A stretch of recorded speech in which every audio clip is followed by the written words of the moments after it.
belakang kita. Kalau masalah salafi wahabi ini istilah, ya Allah, ini fitnah teman-teman sekalian. Ini fitnah. Dari mana istilah wahabi ini, dari mana istilah salafi ini? Ini fitnah.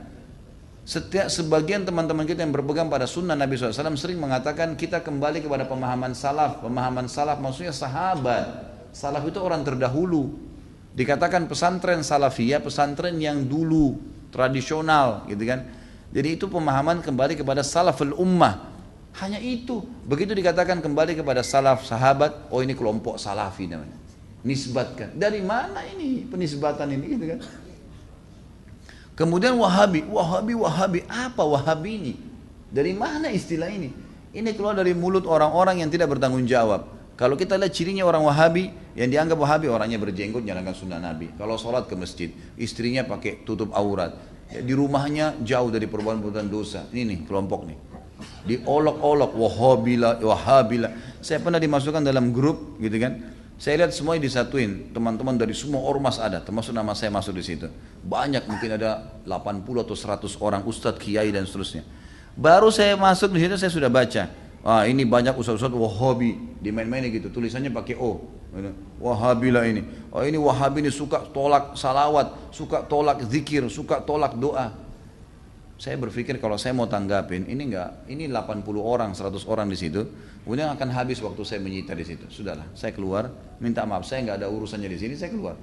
Karena yang bilang orang-orang yang pernah belajar di Saudi teman-teman benci sama zikir itu siapa? Anda yang fitnah itu. Gimana caranya? Orang yang belajar di Madinah, di Masjid Nabawi, di Mekah, zikir kepada Allah. Bahkan mereka paling banyak zikirnya kepada Allah. Mereka paling banyak zikir, tapi zikirnya pakai adab, nggak teriak-teriak, gitu kan? Nggak karang-karang. Apa yang Nabi SAW ajarin itu yang disebutin. Adab sama Allah, subhanallah, subhanallah. Dilakukan, bukan tidak dilakukan. Tapi tidak ada subhanallah, alhamdulillah, alhamdulillah. Dibayangkan main-main, Allah hu, apa ini? Ini apa ini? Ini kalau zaman Umar sudah diketuk semua kepalanya nih. Ngarang-ngarang gitu kan. Oh ini benci sama doa. Siapa yang bilang benci doa teman-teman sekalian? Antum nggak dengar tuh bagaimana Syekh Sudes berdoa sampai hampir 1 jam kalau sholat kunut. Itu dikatakan tuh, itu pentolannya wahabi katanya.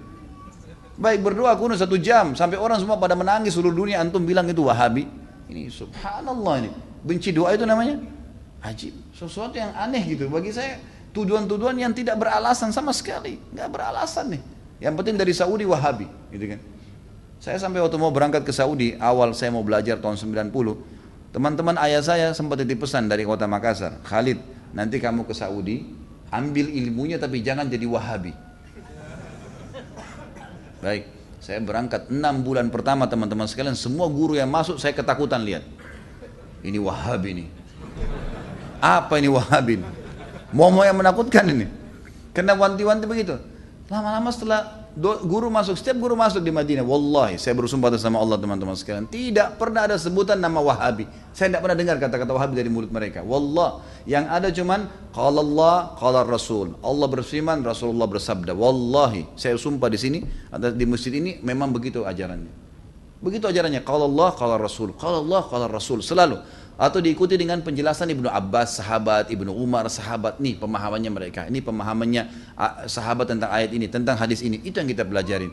Dan kalau ada masalah fikih didatangkan 4 madhab semua. Imam Syafi'i bilang begini, ini dalilnya. Imam Ahmad bilang begini, ini dalilnya. Imam Malik bilang begini, Abu Hanifah begini, dalilnya. Jelas, semuanya begitu. Setelah 6 bulan saya berpikir, kok saya harus ya takut dengan orang-orang seperti ini ilmu semua disampaikan, gitu kan? Ilmu semua. Dan bagaimana mempertemukan antara ambil ilmunya, jangan jadi wahabi. Bagaimana memahami?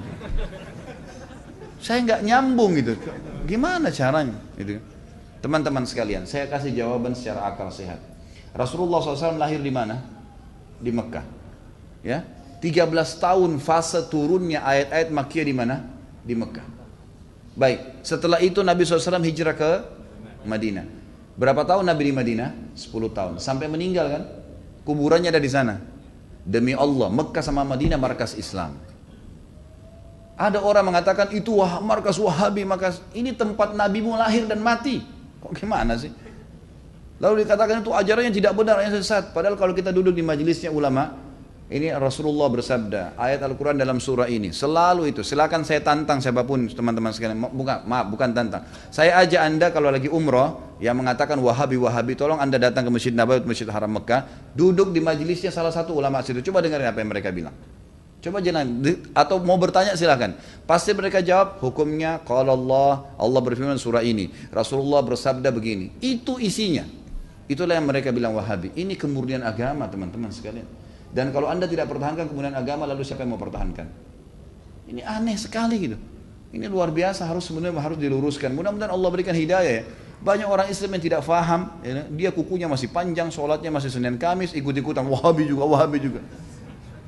Bukannya belajar, bukannya nanya, malah ikut-ikutan. Ini fitnah di tengah-tengah kaum muslimin. Kata Nabi SAW, Yahudi terpecah 71 golongan, Nasrani 72, umatku 73, semuanya di neraka. Mampir neraka dulu, nanti masuk surga iya. Kecuali satu, nggak pakai lewat neraka masuk surga. Kata para sahabat sudah tanya, siapa itu ya Rasulullah? Apa kata Nabi? Yang berpegang pada sunnahku dan sahabatku.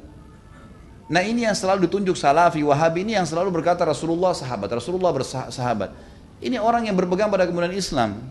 Teman-teman sekalian, berhenti dalam masalah istilah-istilah seperti ini. Ini bahaya, memperpecah umat dan macam-macam. Saya lihat beberapa di cuplikan YouTube saya, ada kata-kata di bawah. Oh ini pentulannya Wahabi nih. Ini mungkin ISIS nih. Nah ini mungkin ini nih. Ini mungkin ini nih. Padahal orang itu tidak kenal saya. Bagaimana pertanggungjawaban dia hari kiamat di depan Allah? Coba nuduh saya. Bisa ketemu sama saya minta maaf nggak? Kalau nggak ketemu, gimana coba? Saya bisa maafin, tapi dalam hukum Islam, kalau seseorang memfitnah saudaranya Muslim, menuduh sesuatu yang dia tidak punya ilmu, kan itu. Sudah dimaafin pun pada orang yang melakukan, orang-orang yang sedang difitnah, tetap hukum syar'i dia harus minta maaf. Kalau tidak, saya dapat pahala karena memaafkan, dia tetap dihukum sama Allah karena masih belum minta maaf. Variabelnya begitu kan, hukumnya begitu. Orang mencuri, kemudian dia tidak kembalikan haknya orang, tetap dihukum, nggak bisa. Maka teman-teman berhenti dari fitnah ini. Kita ikut-ikutan, ini dikatakan teroris, oh kita juga ikut-ikutan teroris semua. Ini garis keras, ini kita katakan garis keras. Belajar. Kita punya mata bisa melihat, telinga bisa mendengar, hati bisa berpikir, bisa merenungi. Dengar dong dulu, gitu kan? Apa yang disampaikan? Kalau disampaikan benar, terima. Kan itu. Teman-teman yang dituduh dengan istilah ini hanya betul-betul kembali kepada kemudian Al-Quran dan Sunnah. Itu. Coba hadiri pengajiannya pasti selalu kalau Allah, kalau Rasul. Kalau Allah, kalau Rasul. Ini ajaran Islam teman-teman.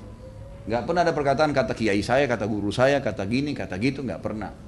Anda boleh ikuti ceramah saya, kalau saya pernah katakan ini kata si fulan ini sudah jauh. Kalau Allah, kalau Rasul. Ada tanggapan ulama yang merincikan mungkin atau menyampaikan, itu mungkin. Ini Allahu a'lam. Mudah-mudahan Allah perbaikin keadaan muslim.